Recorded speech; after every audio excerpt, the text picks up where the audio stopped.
인터넷에 떠돌았던 이야기 중에 성공한 인생이라는 글이 있습니다. 성공한 인생. 10대 때 좋은 부모를 만나면 성공한 것이다. 20대 때 좋은 대학에 다닌다면 성공한 것이다. 30대 때 좋은 직장에 다니면 성공한 것이다. 40대 때 회식에서 2차를 살 능력이 있으면 성공한 것이다. 50대 때 자녀들이 좋은 대학에 다니고 있으면 성공한 것이다. 60대 때 아직 일하고 있다면 성공한 것이다. 70대 때 아내에게 밥상을 받으면 성공한 것이다. 80대 때 찾아오는 사람이 있으면 성공한 것이다. 90대 때 전화하는 사람이 있으면 성공한 것이다. 100세 때는 아침에 눈을 뜨면 성공한 것이다.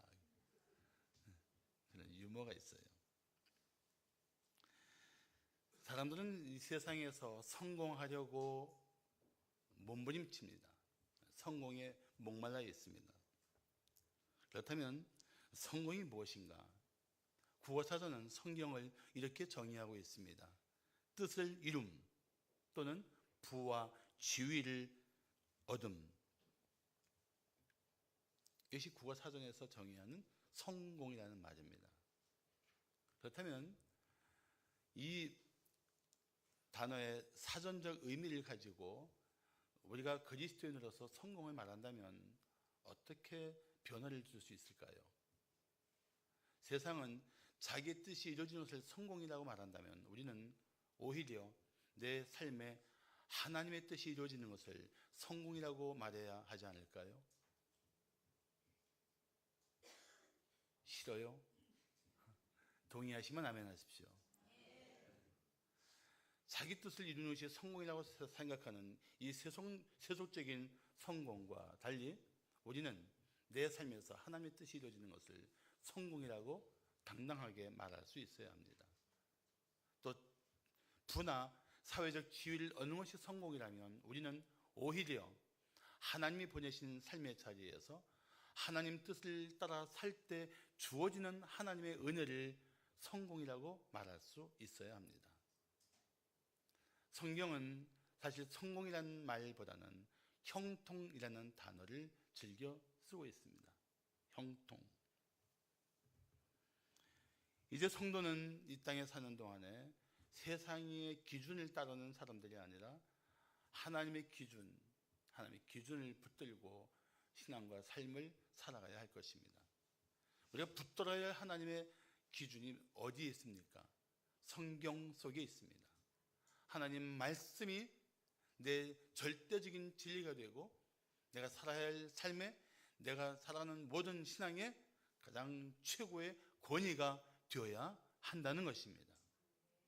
그 마음을 가지고 우리는 성경을 날마다 보아야 합니다. 그래서 성경을 통해서 자신을 거울처럼 비춰보면서 자기를 성찰하고 자기 삶에서 하나님이 원하시는 삶을 살기 위한 날마다의 치열한 삶을 살아가야 하는 것입니다. 다윗은 이런 면에서 좋은 기도를 우리에게 들려주고 있습니다. 시편 139편 23절과 24절을 보시면 하나님이여 나를 살피사 내 마음을 아시며 나를 시험하사 내 뜻을 아옵소서. 내게 무슨 악한 행위가 있나 보시고 나를 영원한 길로 인도하소서라고 간구하고 있습니다. 우리는 오늘 새해 첫 주일을 맞았습니다. 사랑하는 성도 여러분, 저는 마음을 다해서 우리 성도들이 금년 한 해 형통한 삶을 살기를 축복합니다. 자, 그러면 우리가 형통한 삶을 살려면 어떻게 살아야 할까요? 첫째, 악인의 유혹을 단호히 거부해야 합니다. 형통한 삶을 살려면 악인의 유혹을 거부해야 돼요. 피난처의 작가인 코리 텐 붐 여사는 어렸을 때 일을 이렇게 기록했습니다. 시계점을 하던 아버지가 며칠 만에 시계 하나를 파는 것을 보고 딸은 무척 기뻐했습니다. 그런데 그 시계를 산 사람이 이런 말을 했습니다. 먼저 시계를 사는 가게에서 그 고장난 시계를 수리하지 못해서 이 새 시계를 사게 되었어요. 그래서 아버지가 그래요? 그 시계 한번 보여주세요 하고 받은 거예요. 받더니 수리해 준 거예요. 그랬더니 아이고 이 수리해서 잘 갈 테니까 굳이 새 시계 필요 없겠습니다. 수리비 조금 받고 그 돈이 많이 남는 새 시계를 도로 물려받은 거예요. 그래서 시계 하나 팔아서 좋았던 딸의 마음이 이제 상해서 어린 딸이지만 아빠에게 이렇게 말했습니다. 아빠 왜 그러세요? 그냥 팔지요. 그때 아버지가 이렇게 대답합니다. 얘야, 모든 것은 하나님의 것이란다. 만일 부당한 이익이라는 것을 알았을 때는 즉시 포기해야 돼. 그날의 이 작은 사건은 크리스텐 여사에게 마음 깊이 새겨진 교훈이 되었습니다. 모든 것은 하나님의 것이고 부당한 이익, 부당한 소득, 남을 짓밟고 고통스럽게 한 그 결과를 얻는 재물은 결코 탐하지 말아야 되겠다. 이 교훈을 마음에 새기게 된 것입니다. 우리는 이 땅에 살면서 어떻게 살아야 할 것인지 하나님께 때마다 물어야 할 사람들입니다. 그런데 때로는 하나님께 묻지 않고 하나님의 말씀이 어떤 것인지를 찾지 않고 세상 사람의 방식대로 살거나 자기의 욕심대로 살 때가 있다는 것입니다. 자, 오늘 본문 시편 1편은 악인과 의인을 구별하고 있습니다. 의인은 하나님을 경외하는 성도이고 악인은 하나님을 거역하는 사람들을 의미합니다. 그런데 하나님을 경외하는 성도가 세상 방식을 따라 살고 있는 사람들에게 조정당하고 그들과 함께 몰려다닌다면 그 얼마나 안타까운 모습입니까? 자, 1절을 한번 보시겠습니다. 복 있는 사람은 악인들의 꾀를 따르지 아니하며 죄인들의 길에 서지 아니하고 아니하며 오만한 자들의 자리에 앉지 아니하고라고 말씀합니다. 여기서 복이라는 말은 사실 복수예요. 복수, 복들. 성경의 복인 어떤 단어가 복수일 때에는 그걸 강조하는 겁니다. 이렇게 말할 수 있어요. 매우 복 있는 사람은 어떤 사람인가? 악인의 꾀를 따르지 않고 죄인의 길에 들어서지 않고 오만한 자들의 자리에 앉지 않는다. 왜 이렇게 말씀하십니까?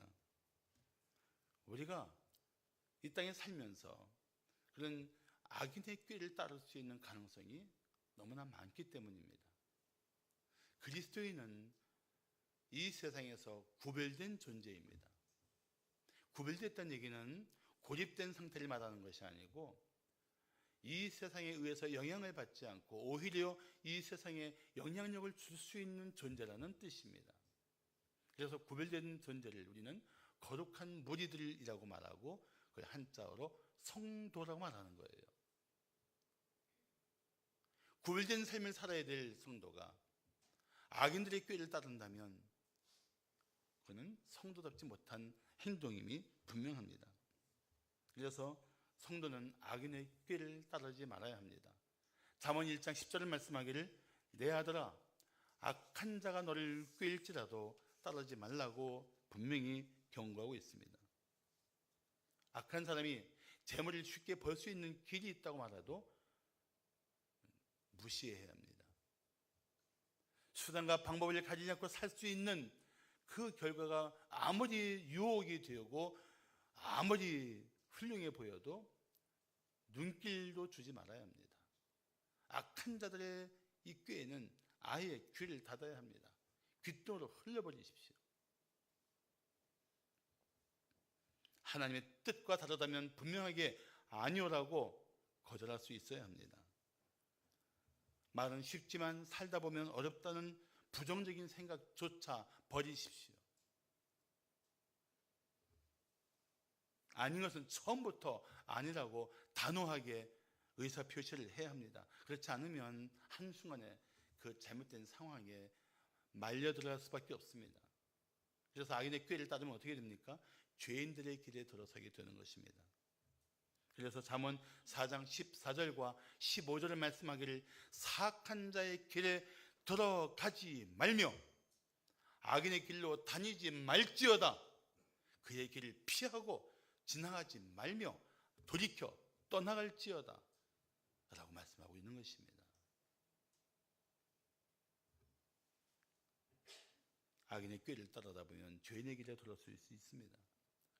그렇지만 성도는 내가 잘못된 길에 들어섰다고 생각하는 그 순간 즉시 멈추고 방향을 돌이켜 그 자리를 떠나야 합니다. 그 길을 벗어나야 합니다. 그렇지 않으면 결국 오만한 자의 자리에 앉게 되고 결과적으로는 파멸에 이를 수밖에 없습니다. 성도는 누구입니까? 십자가의 은혜로 새 삶을 살게 된 새로운 존재입니다. 과거에서 자유를 얻고 새로운 미래를 향해 살아가는 하나님의 사람들입니다. 그래서 베드로전서 4장 2절과 3절은 말씀하기를 그 후로는 다시 사람의 정욕을 따르지 않고 하나님의 뜻을 따라 육체 남은 때를 살게 하려 함이라. 너희가 음란과 정욕과 술 취함과 방탕과 향락과 무법한 우상 숭배를 하여 이방인의 뜻을 따라 행한 것은 지나간 때로 족하도다.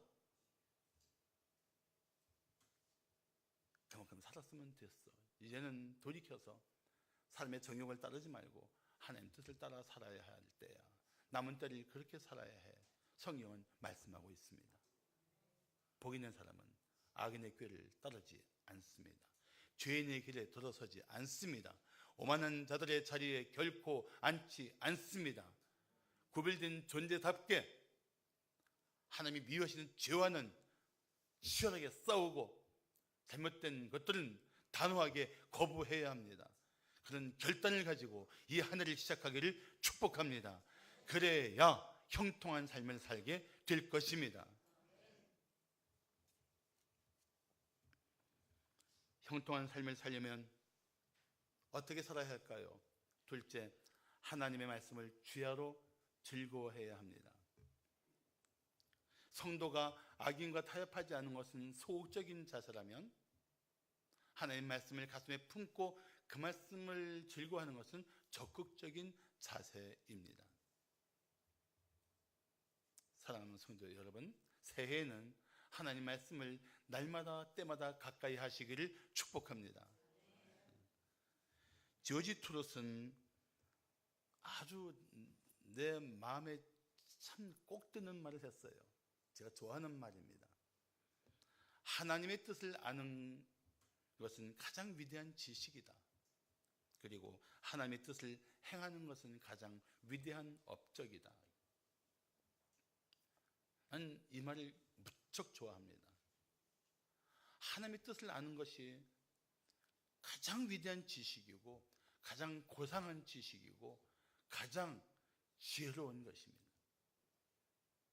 그리고 하나님 뜻을 행하는 것이 최고의 삶을 살게 하는 지혜요 힘인 것입니다.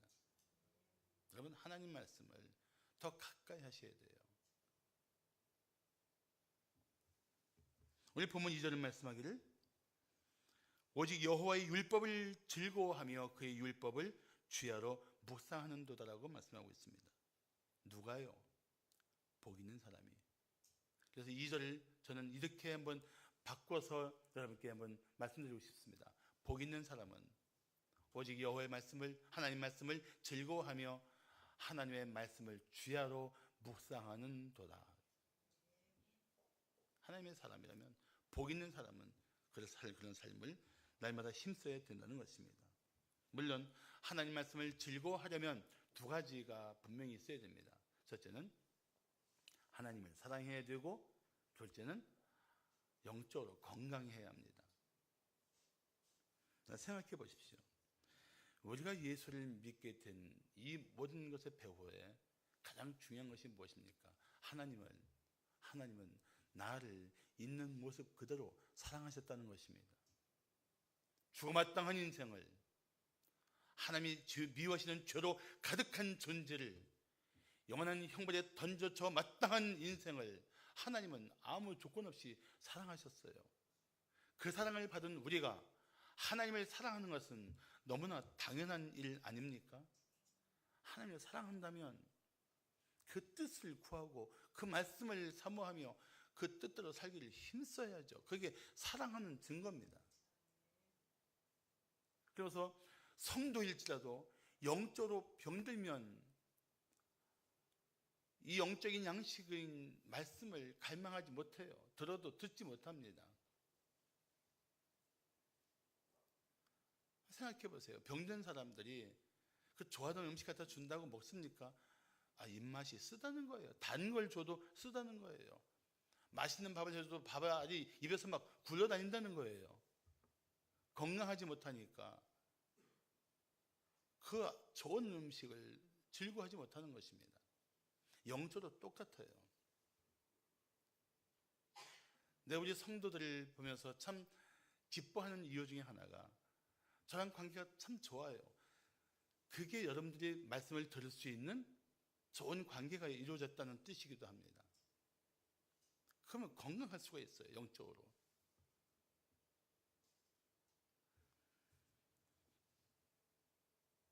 하나님은 조선들을 내어 주시면서까지 우리를 사랑하시고 자녀 삼아 주셨습니다. 자녀가 아버지의 말씀을 갈망하고 아버지를 통해서 세상을 살아가는 지혜를 얻고자 하는 것은 그건 당연한 것입니다. 그래서 시편 112편 1절을 말씀하기를 할렐루야 여호와를 경외하며 그의 계명을 크게 즐거워하는 자는 복이 있도다라고 말씀합니다. 하나님을 경외하면 그의 계명을 즐거워할 수밖에 없습니다. 결국 하나님 말씀을 갈망하고 하나님 말씀을 사모하는 것은 하나님을 내가 사랑하고 있는가, 하나님을 경외하고 있는가 하는 자기 삶의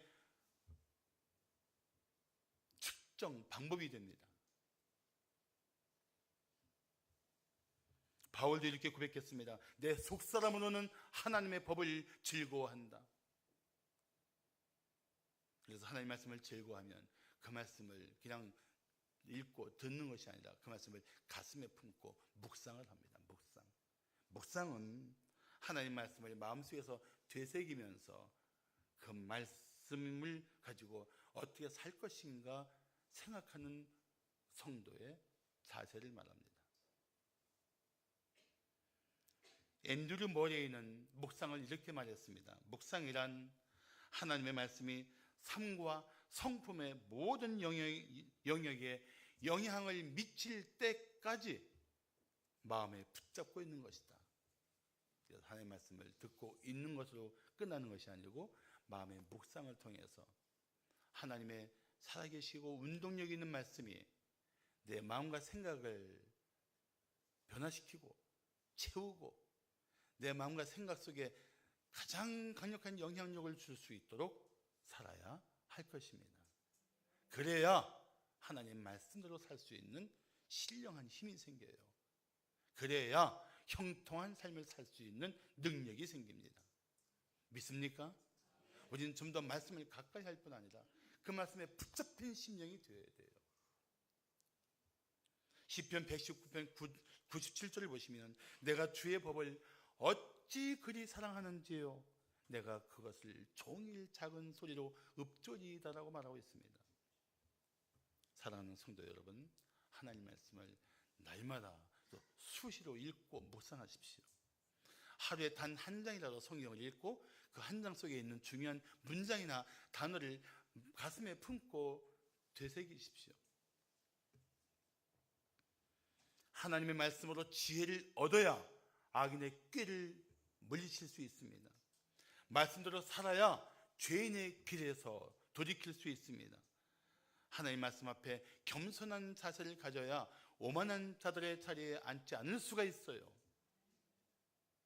그뿐 아니라 하나님 말씀을 따를 때 성도는 의인의 길을 걸어가게 될 것입니다. 미국의 어느 신학대학 교수가 교통사고로 의식을 잃고 중환자실에 누워 있었습니다. 그런데 그분이 무의식 중에도 계속 뭔가 읊조리고 있는 거예요. 의사들은 그 무슨 소리인지 못 알아들었습니다. 그냥 의식 없는 헛소리 정도인 줄 알았어요. 그런데 같은 신학대 교수가 그 문을 이제 병문안차 중환자실에 들어갔습니다. 그런데 뭐라고 읊조리고 있는데 무슨 소리인가 하고 귀를 기울여 들었더니 놀랍게도 시편 1편을 히브리어로 읊조리고 있더랍니다. 하나님 말씀이 그 마음에 가득 찬 인생, 하나님 말씀이 그 생각 속에 가득한 사람, 나는 우리 성도들이 하나님 말씀을 즐거워하며 묵상하면서 그런 말씀의 사람들이 되시기를 축복합니다. 새해 그런 삶을 추구하고 그렇게 하나님의 말씀을 갈망하면 장담컨대 여러분의 행사는, 여러분의 계획까지도 하나님께서 형통하게 하실 것입니다. 마지막으로 형통한 삶을 살려면 어떻게 살아야 할까요? 셋째, 하나님의 뜻을 힘써 실천해야 합니다. 시편 1편을 보면 인생에 두 길이 있습니다. 의인의 길, 악인의 길. 잘 생각해 보십시오. 사람들은 죄의 힘을 이길 수가 없어요. 그래서 이것이 죄라는 사실을 뻔히 알면서도 무력하게 질질 끌려 들어갑니다. 그러나 성도는, 성령이 내주하시는 성도는 세상의 죄를 이길 수 있는 삶이 얼마든지 가능합니다.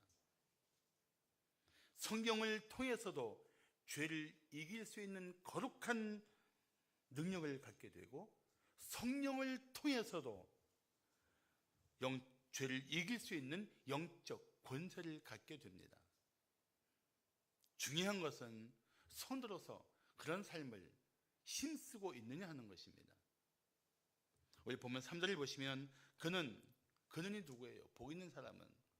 그래서 그 복 있는 사람으로서 하나님의 말씀을 즐거워하며 주야를 묵상하는 사람은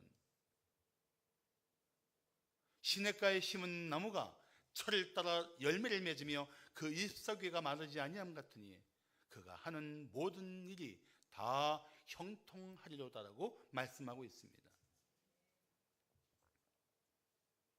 하나님을 따르는 성도는 형통하게 됩니다. 성경이 말씀하고 있는 거예요. 난 성경이 말씀한다면 난 그건 그대로 믿는 것이 우리가 하나님을 신뢰하는 도리라고 생각합니다.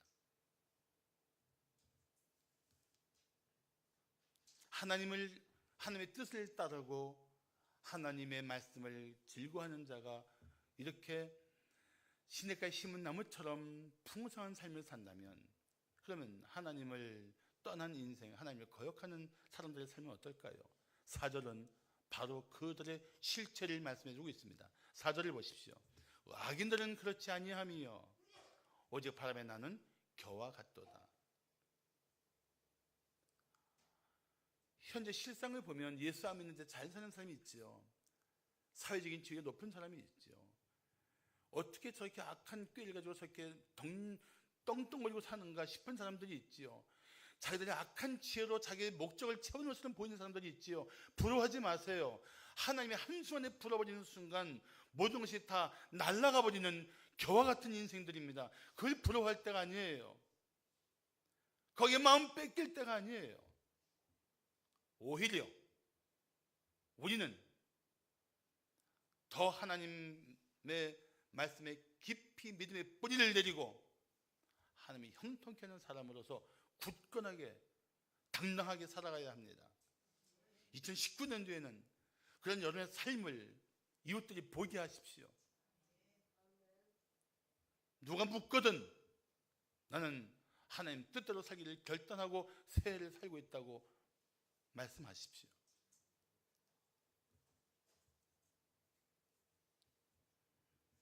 우리가 하나님의 말씀에 뿌리 내고 사는 것은 사실 하나님을 의지하는 믿음의 자세입니다. 그래서 예레미야 17장 7절과 8절은 이렇게 말씀합니다. 그러나 무릇 여호와를 의지하며 여호와를 의뢰하는 그 삶은 복을 받을 것이다. 그는 물가에 심어진 나무가 그 뿌리를 강문에 뻗치고 더위가 올지라도 두려워하지 아니하며 그 빛 청청하며 감오는 해에도 걱정이 없고 결실이 그치지 않는다고 말씀하고 있어요. 여러분, 세상 사람들은 재물을 의지하며 세상의 권세를 의뢰합니다. 헛된 것을 의지하는 것이며 부질없는 것을 기대하는 것입니다. 그래서 잠언 11장 28절을 말씀합니다. 자기의 재물을 의지하는 자는 패망하려니와 의인은 푸른 잎사귀 같아서 번성하리라. 하나님께서 우리 성도들을 위해서 계획하신 일들이 있습니다. 그거를 기대하며 하나님의 계획에 소망을 둔다면 하나님의 뜻대로 살아야 마땅합니다. 하나님이 하실 거예요. 성경에 나오는 인물 중에 형통한 인물 하면 누가 생각이 나십니까? 맞습니다. 요셉이에요. 요셉. 창세기 39장 3절을 보시면 그의 주인이, 그는 이제 요셉을 말해요. 요셉의 주인이 여호와께서 그와 함께 하심을 보며 또 여호와께서 요셉의 범사에 형통하게 하심을 보았다라고 말씀합니다. 영어 성경은 이 형통을 이렇게 번역하고 있습니다. success, 성공한다. 그런데 노예인데 노예가 형통해봤자 무슨 의미가 있어요? 그런데 의미가 있습니다. 주인이 요셉에게 하나님이 함께 하시는 걸 보고 있고 하나님이 형통케 하시는 걸 보고 있는 거예요. 형통하다는 단어는 하나님이 주신 삶의 자리에서 하나님의 뜻을 따라 살 때 주어지는 은혜입니다. 내가 지금 어디 있느냐가 중요한 것이 아니고 그 자리에서 하나님이 나를 이곳에 존재하게 하셨다. 그러므로 나는 이곳에서 하나님 뜻을 따라 살아야 된다. 이 마음을 가지면 그 자리가 형통한 삶의 자리가 된다는 것입니다. 벗어나야만 형통해야 되는 게 아니에요. 우리는 어떤 상황에서도 형통한 삶의 비결을 가진 그리스도인들입니다. 자, 같은 창세기 39장 23절을 보셔도 간수장은 요셉의 손에 맡긴 것을 무엇이든지 살펴보지 아니하였으니 이는 여호와께서 요셉과 함께 하심이라. 여호와께서 요셉을 범사에 형통하게 하셨다라고 말씀하고 있습니다. 세상에 감옥에 갇힌 죄수가 형통한들 무슨 의미가 있습니까? 근데 있어요. 어디 있든지 하나님이 함께 하시며 형통하게 하신 삶을 살고 있는 그 요셉이 마침내 하나님의 손에 붙들려 애굽의 총리로 높임을 받지 않습니까? 사랑하는 성도 여러분, 자신의 목적을 이루는 것이 성공이 아닙니다. 하나님이 내게 명하신 삶의 자리에서 하나님 뜻을 따라 살 때 주어지는 모든 것이 바로 형통한 삶이라고 말할 수 있습니다. 그래서 이 형통한 삶을 살기 위해서 하나님 말씀을 지켜 행해야 한다는 것입니다. 그러므로 여호수아 1장 8절을 말씀하기를 이 율법책을 내 입에서 떠나지 말게 하며 주야로 그것을 묵상하며 그 안에 기록된 대로 다 지켜 행하라. 그리하면 네 길이 평탄하게 될 것이며 네가 형통하리라고 말씀하고 있습니다. 사랑하는 성도 여러분, 어떤 굴곡이 있고 어떤 힘겨운 삶의 자리로 가고 있고 존재하고 있든지 거기에 마음 뺏기지 말고 내가 오늘 이 삶의 자리에서 하나님의 뜻을 지켜 행하고 있는가, 거기에 여러분 마음을 두세요. 그러면 마침내 길을 평탄케 하시고 형통케 하시는 하나님의 은혜가 여러분 삶의 자리에 풍성하게 나타날 때가 올 것입니다. 할렐루야.